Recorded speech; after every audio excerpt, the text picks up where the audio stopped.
Mari jemaat sekalian kita masuk dalam doa sekali lagi sebelum kita membaca dan merenungkan firman Tuhan. Bapa dalam surga, kami memohon pimpinan-Mu sehingga ketika kami membaca dan merenungkan firman-Mu, Engkau boleh menerangi hati dan pikiran setiap kami. Sehingga ketika kami membaca dan merenungkan firman-Mu, sekali lagi kami itu boleh disapa, boleh diarahkan. Suara-Mu itu boleh kembali lagi menyegarkan setiap kami. Sehingga setiap kami ini boleh dipimpin, boleh dituntut untuk hidup di dalam firman-Mu. Inilah doa dan permohonan kami, bersuaralah kami siap mendengar, pakailah hamba-Mu dengan segala keterbatasan. Kami menyerahkan pembahasan firman-Mu ini ke dalam tangan-Mu, kami berdoa. Dalam nama Yesus Kristus, amin. Shalom Bapak Ibu dan saudara-saudari yang dikasihi dalam Tuhan. Hari ini tema yang diberikan pada saya adalah bersama memahami kasih Kristus. Saya ambil dari Efesus pasal yang ketiga, ayat 14 sampai 21. Nanti kita akan fokus di dalam ayat 18 sampai 19, tapi saya akan bacakan dalam ayat 14 sampai 21. Efesus pasal yang ketiga ayat 14 sampai ayat yang ke-21 dengan tema bersama memahami kasih Kristus. Demikian firman Tuhan. Itulah sebabnya aku sujud kepada Bapa, yang daripadanya semua turunan yang di dalam surga dan di atas bumi menerima namanya. Aku berdoa supaya Ia menurut kekayaan kemuliaannya menguatkan dan meneguhkan kamu. Atau dengan kata lain, memberikan kekuatan atau kuasa dan meneguhkan kamu oleh rohnya di dalam batinmu. Sehingga oleh imanmu Kristus diam di dalam hatimu dan kamu berakar serta berdasar di dalam kasih. Aku berdoa supaya kamu bersama-sama dengan segala orang kudus dapat memahami betapa lebarnya dan panjangnya dan tingginya dan dalamnya kasih Kristus. Dan dapat mengenal kasih itu, sekalipun ia melampaui segala pengetahuan. Aku berdoa supaya kamu dipenuhi di dalam seluruh kepenuhan Allah. Bagi Dialah yang dapat melakukan jauh lebih banyak daripada yang kita doakan atau pikirkan, seperti yang ternyata dari kuasa yang bekerja di dalam kita. Bagi Dialah kemuliaan di dalam jemaat dan di dalam Kristus Yesus, turun-temurun sampai selama-lamanya. Amin. Saudara-saudara, jika kita melihat di dalam bagian ini, kita tahu bahwa bagian ini merupakan doa dari Paulus. Yang doa ini sebenarnya dituliskan ada dua tema utama, yaitu tentang kuasa dan kasih. Kita tahu kuasa dan kasih ini juga merupakan dua tema yang paling sering dibicarakan, dipuisikan, atau mungkin dinyanyikan. Bahkan mungkin dibuat dalam bentuk film dan lain sebagainya. Kuasa dan kasih, kekuasaan dan kasih. Dua ini adalah satu tema yang juga menggerakkan seluruh kehidupan kita. Kita selalu bicara bagaimana beberapa orang itu mengasihi kuasa. Dia ingin sekali berkuasa. Apapun dilakukan. Bahkan tujuan hidupnya adalah uang. Sebenarnya mungkin bukan uang sebagai benda itu yang dia inginkan. Tapi yang dia inginkan adalah ketika dia mendapatkan uang, dia bisa berkuasa. Dia bisa melakukan apapun yang dia inginkan. Dan biasanya kekuasaan seperti ini yang mengakibatkan kerajaan negara itu akhirnya bisa jatuh ke dalam perebutan kekuasaan, menderita. Tapi sebaliknya kuasa dari kasih ini juga kalau berlebihan, kita melihat tema-tema kuasa dari kasih. Hari ini kita merayakan Valentine beberapa negara. Kuasa dari kasih itu seolah-olah dapat mengakibatkan orang yang lemah melakukan sesuatu yang kuat. Tapi juga seringkali bisa membuat orang-orang yang pintar itu gelap mata, akhirnya melakukan sesuatu yang bodoh. Hanya demi yang katanya cinta, hanya demi yang katanya ngefans dengan seseorang, akhirnya orang itu melakukan sesuatu yang bodoh, padahal dia itu pintar. Dua tema ini selalu menggerakkan cerita di dunia. Dan pada bagian ini kita melihat itu juga yang ditekankan di dalam doa Paulus. Tentang bagaimana Tuhan itu memberikan kuasa dan meneguhkan, dan bagaimana didasarkan oleh kasih, kuasa dan kasih. Dan kita juga tahu bahwa Efesus itu secara sederhana dibagi menjadi dua bagian besar. Kalau kita perhatikan di dalam pasal 1 sampai 3, seperti yang mungkin beberapa dari kita sudah pahami, pasal 1 sampai 3 ini berbicara tentang doktrin, berbicara tentang belief, kepercayaan, berbicara tentang teori. Teori bagaimana kita diselamatkan. Doktrin keselamatan, penebusan. Lalu di dalam pasal 4 sampai ke 6 ini bicara tentang bukan doktrin lagi, tapi bicara duty. Bicara bukan belief lagi, tapi bicara behave. Bukan teori lagi, tapi praktek. Jadi ada teori, ada praktek, ada doktrin, ada duty. Ada teori yang kita harus mengerti, tapi ada setelah mengerti kita mau lakukan apa. Dan di tengah-tengah dua ini, doa Paulus ini menjadi jembatan. Ini penting sekali. Jadi doa Paulus dengan tema yang sangat penting, tema yang menggerakkan seluruh jalannya perdebatan kita, jalannya cerita di dunia, dan tema ini dimasukkan dalam doa Paulus, dan doa ini sebagai jembatan antara teori dan juga praktek. Karena saya percaya, kalau kita bicara tentang orang Kristen saya percaya banyak yang tahu tentang doktrin kekristenan. Banyak yang tahu Tuhan itu maha kasih, banyak yang tahu Tuhan itu maha kuasa. Tapi ketika kita bicara bagaimana kita menghidupinya, itu tidak mudah. Biasanya ada jurang antara tahu dan menghidupinya, tahu dan mempraktekannya. Karena itu banyak orang itu suka hanya sekedar tahu belajar, tapi sulit mempraktekkan. Saya pernah waktu itu pelayanan di satu gereja. Ketika pelayanan di satu gereja, seperti biasa kebaktian umum setelah selesai, karena itu jauh sebelum pandemi, beberapa tahun yang lalu, setelah selesai beribadah, kita hamba Tuhan beserta majelis itu disuruh baris untuk menerima salaman. Jemaat pulang salaman dengan kita. Seperti biasa, jemaat itu suka memuji hamba Tuhan, biar hamba Tuhannya besar kepala lalu jatuh dalam dosa kesombongan. Jadi salaman, lalu jemaat itu memuji. Pak, hari ini khotbahnya luar biasa. Lalu saya tanya dengan pertanyaan yang sederhana, luar biasanya poin yang mana? Boleh saya tahu untuk saya bisa refleksi, poin mana yang ngena buat Bapak? Tidak bisa jawab, alasannya tiba-tiba mau jemput anak, padahal mungkin tidak punya anak. Lalu jemaat lain tanya lagi, salaman lagi bilang, khotbahnya hari ini luar biasa, saya catat. Lalu dia bilang, saya tanya lagi ke dia, yang kamu catat poinnya apa? Boleh nggak tahu? Semua orang yang muji, saya balik tanya, lalu tidak ada satupun yang bisa menjelaskan lagi yang luar biasa bagi dia apa. Kalau teori saja lupa, bagaimana mempraktekkan? Teori ingat saja, sulit kita mempraktekkan, apalagi teori lupa. Ternyata umur khotbah seringkali cuma sebatas dari kursi ke pintu sudah lupa. Hari ini khotbah apa? Sudah keluar, sudah ingatnya mungkin beberapa gereja. Karena pandemi rindu satu saya rasa, yaitu Congfan. Yang selalu mengglobal, dimanapun ada gereja, kebanyakan selalu di pintu keluar ada Congfan. Jadi mereka selalu keluar memikirkan itu, sudah gak pikir lagi khotbah. Paulus tahu, antara teori dan praktek tidak mudah. Karena itu dia memberikan jembatan, memberikan transisi. Transisi itu doa, yang dimana doa itu dia landaskan dengan dua tema utama, yaitu kuasa dan kasih. Sekarang kita masuk di dalam bagian, saya langsung loncat di ayat 18. Dikatakan seperti demikian di dalam doa Paulus. Doa ini dibagi dua bagian. Ayat 14 itu berisi bagian pertama yaitu tentang kuasa, tapi kita akan fokus di dalam ayat 18 tentang kasih. Dikatakan seperti demikian, aku berdoa supaya kamu bersama-sama dengan segala orang kudus dapat memahami betapa lebarnya dan panjangnya dan tingginya dan dalamnya kasih Kristus.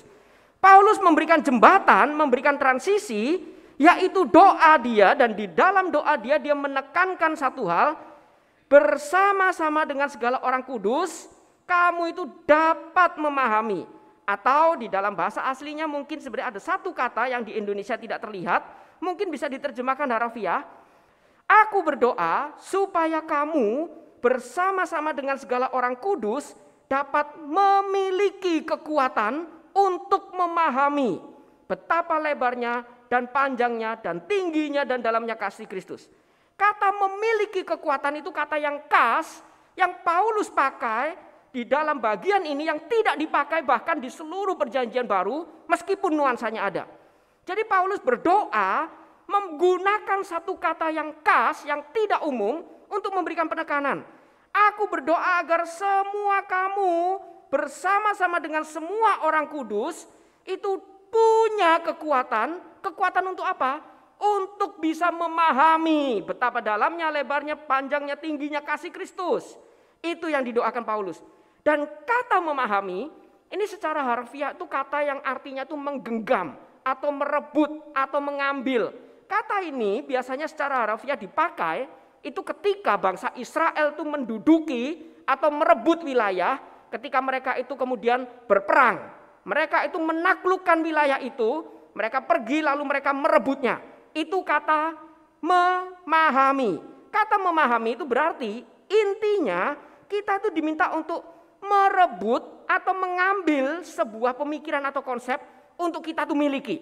Jadi kita tuh diminta untuk mengejar, bukan cuma tahu, tapi memiliki, merebut, mengambil. Ini mirip seperti Petrus itu mengatakan satu hal dengan kata yang sama, memahami yang dipakai di dalam ayat ini, itu di dalam Kisah Rasul pasal 10 ayat 34. Dikatakan seperti demikian. Lalu mulailah Petrus itu berbicara, katanya, sesungguhnya aku telah mengerti atau memahami bahwa Allah tidak membedakan orang. Jadi ketika Tuhan itu memberikan penglihatan tidak ada makanan yang najis, Petrus mengatakan, sekarang ini aku benar-benar telah memahami. Ada satu pemahaman baru yang kita itu grabs, dapatkan, rebut karena Tuhan sudah bukakan. Ini kata memahami. Ini yang Paulus itu doakan. Jadi sekali lagi yang Paulus doakan tuh bukan sekedar apa yang dia sudah jabarkan di dalam pasal 1 sampai 3 untuk kita itu tahu, tapi setelah tahu itu kita rebut, lalu kita itu mengatakan sekarang pengetahuanku itu berubah. Sekarang aku lebih memahami dengan lebih baik lagi. Sekarang aku memiliki apa yang aku ketahui. Ini jembatannya. Jadi antara tahu dan melakukan itu perlu satu jembatan, yaitu mengalami. Kita tidak bisa cuma tahu apa itu kasih Kristus. Saya percaya banyak dari kita tahu Tuhan itu Maha Kasih. Tahu kasih Kristus itu diwujudkan melalui pengorbanan di atas kayu salib. Tapi ketika kita disuruh melakukan, meneladani Kristus, mewujudkan kasihnya yang seperti Kristus, kita seringkali sulit. Apalagi kalau kita bertemu dengan orang-orang yang mungkin menjengkelkan bagi kita. Lalu kita mulai bertanya, apa itu kasih? Atau kita tahu Allah itu Maha Kasih. Tapi kenapa Allah yang Maha Kasih itu memberikan kondisi seperti ini yang tidak kunjung selesai? Pandemi yang kita tidak pernah tahu kapan berakhir? Apa itu kasih Allah? Jadi Paulus sangat tahu. Ketika kita mengetahui sesuatu dan kita menghidupinya, ini ada jurang. Setiap kita pasti mulai ragu-ragu. Betulkah Allah itu adalah Allah kasih? Kenapa 1 tahun bahkan gereja pun diizinkan nggak merayakan Paskah dengan baik, nggak merayakan Natal dengan baik? Apa itu kasih? Karena itu Paulus ingin di tengah-tengah itu kita mengingat, kamu sudah tahu bagaimana kasih penebusan. Bagaimana kamu menghidupi kasih itu harus dijembatani dengan alami kasih itu. Kita harus merebut, mengalami, memasukkan dalam hidup kita, menjadikan milik. Itu yang dinamakan pengetahuan. Di dalam bahasa Ibrani pengetahuan itu pakai kata yada. Yada itu di dalam bahasa Ibrani bukan hanya tahu, tapi juga bisa diterjemahkan bersetubuh. Seorang laki-laki dan perempuan, suami istri bersetubuh, itu hubungan intim adalah yada. Jadi konsep orang Ibrani tahu itu bukan cuma tahu sesuatu di luar yang kita amati, yang kita itu bisa jelaskan, tapi pengetahuan itu juga sesuatu yang kita ambil, rebut, miliki, berelasi intim dengan kita. Itu yang Paulus doakan. Banyak orang Kristen kaya pengetahuan tentang kekristenan. Tapi banyak juga orang Kristen yang meskipun banyak kaya pengetahuan, miskin pengalaman bersama Tuhan. Saya sering menjumpai orang Kristen yang tahu banyak tentang doktrin, tapi miskin pengalaman bersama Tuhan. Sebaliknya juga, mungkin ada orang yang banyak pengalaman bersama Tuhan, tapi tidak ngerti Tuhan itu bagaimana. Tidak mengerti doktrin yang benar. Mengalami hanya sekedar mistis, saya merasakan ini, merinding itu. Tahu, alami, dan juga lakukan. Ini yang Paulus itu berikan. Ketika dia itu ingin kita bersama memahami kasih Kristus, jangan cuma paham, tahu itu kasih. Tapi alami sekali lagi kasih Kristus. Alami kasih Kristus dan hidupi kasih Kristus. Bagikan kasih Kristus. Karena itu kalau kita perhatikan di dalam ayat ini juga ada satu hal yang luar biasa sebenarnya ditambahkan oleh Paulus. Paulus mengatakan yang perlu dipahami itu adalah betapa lebarnya, panjangnya, tingginya, dan dalamnya kasih Kristus.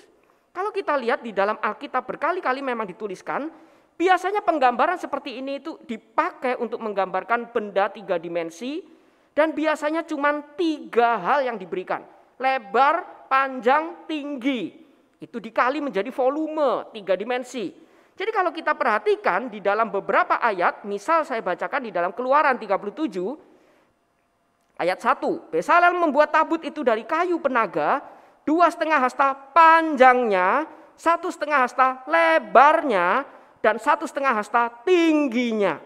Paulus menambahkan 1 dalamnya, yang seolah-olah juga berlawanan dengan tingginya.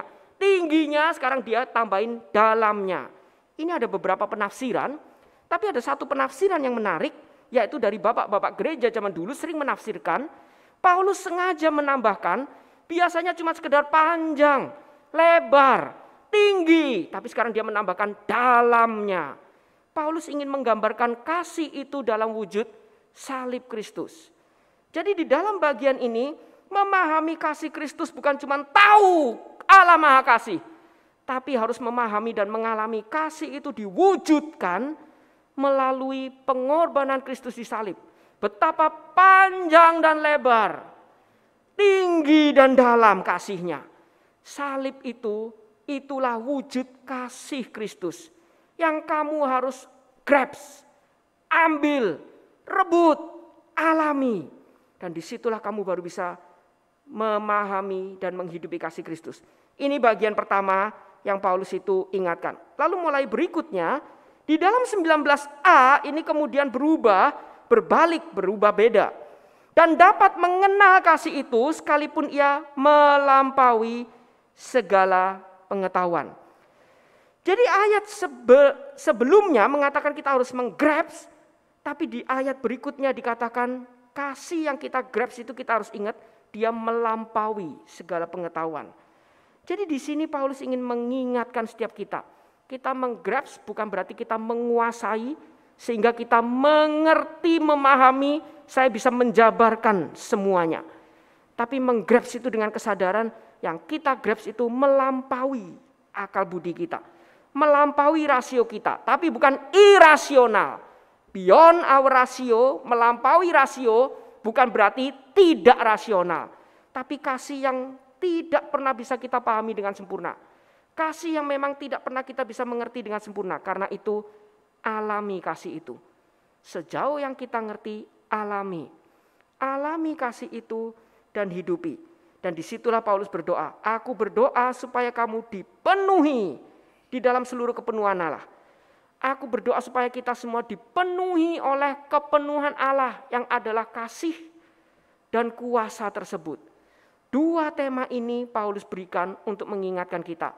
Di dalam salib Kristus, Kristus bukan cuma sekedar kasih, lalu disalibkan dengan tidak berdaya. Dia tetap berkuasa, bahkan berkuasa mengalahkan maut. Dia Allah yang berkuasa, tapi sengaja memilih mengasihi dengan cara seperti demikian. Dia memberikan kita model untuk kita bisa mengalami kasih itu, sehingga kita bisa mewujudkannya. Saya percaya di kondisi seperti sekarang ini sulit sekali kita memahami kasih Kristus. Valentine, semua orang merayakan kasih sayang, tapi kasih sayang Tuhan kita di mana? Kita melihat banyak orang yang mungkin kita kenal mulai kena. Beberapa mungkin jemaat juga kemarin saya doakan, ada beberapa yang sembuh, langsung saya dikirim nasi kuning. Tapi ada juga yang meninggal. Dan orang itu bertanya, di mana Tuhan? Di mana kasih Tuhan? Bahkan anak saya pun bertanya, Papa selalu berkata, coba belajar mensyukuri apa yang Tuhan beri. Saat ini pandemi kita dikurung, apa sih yang bisa kita syukuri? Anak umur 9 tahun nanya kayak gitu, mau dijelasin teologi enggak bisa, enggak dijelasin enggak bisa. Akhirnya saya cuma bilang sama dia, yang pertama, kita bersyukur satu hal.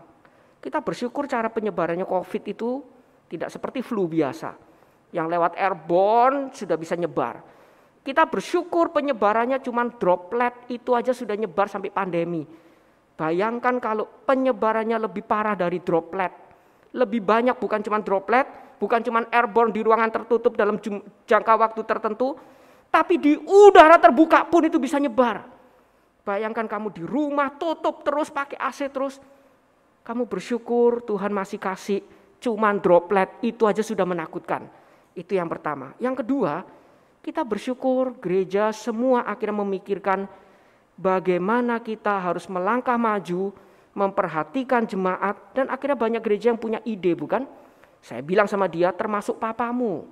Sekarang papamu enggak pernah tahu dulu kalau enggak pandemi, apa itu Zoom, apa itu ngajar sampai pakai coret-coret dan lain sebagainya. Sekarang kita dipaksa berkembang, dipaksa berpikir. Mungkin karena selama ini Tuhan tahu hamba Tuhan cuman diam, pasif, melakukan jadwal. Jadi papamu berkembang, paksa berkembang juga gara-gara ini. Tetap coba bersyukur, alami kasih Tuhan. Selama ini kamu tahu Tuhan mengasihi. Apakah kamu mengalami juga kasih Tuhan? Apakah kamu bisa merasakan tetap ada Tuhan yang mengasihi meskipun di tengah seperti kondisi ini yang menakutkan, tapi tetap ada Tuhan. Bahkan jemaat ada yang bilang sama saya, kenapa Tuhan itu berikan 1 tahun kita dikurung? Tuhan jahat. Saya bilang sama dia, berapa lama, berapa tahun Tuhan kasih kamu kebebasan? Pernahkah kamu teriak, kenapa Tuhan kasih kebebasan bertahun-tahun? Tuhan baik. Kamu tidak pernah bicara itu ketika kamu bebas. Cuman 1 tahun kamu dikurung, kamu langsung bilang Tuhan jahat. Puji Tuhan baru 1 tahun, meskipun saya tidak tahu berapa tahun lagi. Puji Tuhan baru 1 tahun. Tapi berapa tahun kita bebas, kita pakai untuk memberitakan kebaikan Tuhan? Tidak. 1 tahun kita dikurung, kita sudah pakai diri kita untuk memberitakan kejahatan Tuhan. Alami sekali lagi. Alami. Bukan cuma mengetahui, tapi mari kita bersama-sama memahami, grasp, miliki relasi dengan apa yang kita ketahui. Disitulah baru kita bisa mewujudkan, memberitakan, menghidupi kasih Kristus dan membagikan kepada orang di sekitar kita. Terlalu banyak orang tahu, terlalu sedikit orang mengalami. Karena itu sangat sedikit orang yang menghidupi. Mari kita belajar, kita sudah tahu, kita sudah mendengar khotbah. Mari kita renungkan semua firman Tuhan siang dan malam agar kita bisa miliki pengetahuan itu. Dan kita bisa bagikan. Kita bisa bagikan, kita bisa hidupi. Tidak mungkin kita bisa hidupi kalau tidak mengalami. Tidak mungkin bisa mengalami kalau tidak tahu. Begitu tahu, alami. Setelah alami, lakukan. Ini doa Paulus. Sebelum kemudian dia masuk dalam pasal 4, memberitakan apa yang menjadi tugas kita. Mari kita sama-sama renungkan. Bersama-sama memahami kasih Kristus, saya percaya kita semua tahu Allah Maha Kasih. Tapi Paulus mengingatkan kasih itu justru diwujudkan melalui kuasanya di atas salib. Dan alami kuasa salib Kristus itu. Kasih Kristus melalui kuasa salib itu, alami itu. Dan bagikan. Jika kita merasa kita sengsara sulit membagikan kasih, pandang lagi salib Kristus. Salibnya sangat sengsara tapi tidak pernah bisa menggagalkan kasihnya. Bahkan justru dia putarkan lambang kehinaan menjadi lambang kemuliaan. Mari kita lakukan tugas kita, alami kasih Kristus, kuasa salibnya, dan bagikan itu. Mari kita tundukkan kepala, kita berdoa. Bapa di dalam surga, kami sekali lagi ingin merenungkan apa yang kami dengar. Kami tahu selama ini Tuhan itu mengasihi kami. Meskipun kami sering kali sulit mengerti ketika kondisi hidup kami ini sedang tertekan. Kami sedang mengalami banyak kesulitan. Kami sulit sekali memahami apa itu kasih Kristus. Paulus mengingatkan mungkin karena setiap kami hanya sebatas tahu tapi sulit mengalami. Tidak pernah memiliki pengalaman bersama Kristus. Tidak pernah berjalan mengalami setahap demi setahap, selangkah demi selangkah kasih Kristus tersebut. Karena itu hari ini kami ingin mencoba. Meskipun mungkin kondisi kami masih sulit, kami ingin melangkah bersama Kristus. Seperti sebuah lagu yang mengatakan, aku tidak tahu hari esok, tapi aku tahu siapa yang memegang tanganku menapaki hari esok. Karena itu Bapak sekali lagi kami ingin mengalami kasih yang seperti demikian, yang dilambangkan dengan salib Kristus dan kami ingin menghidupinya.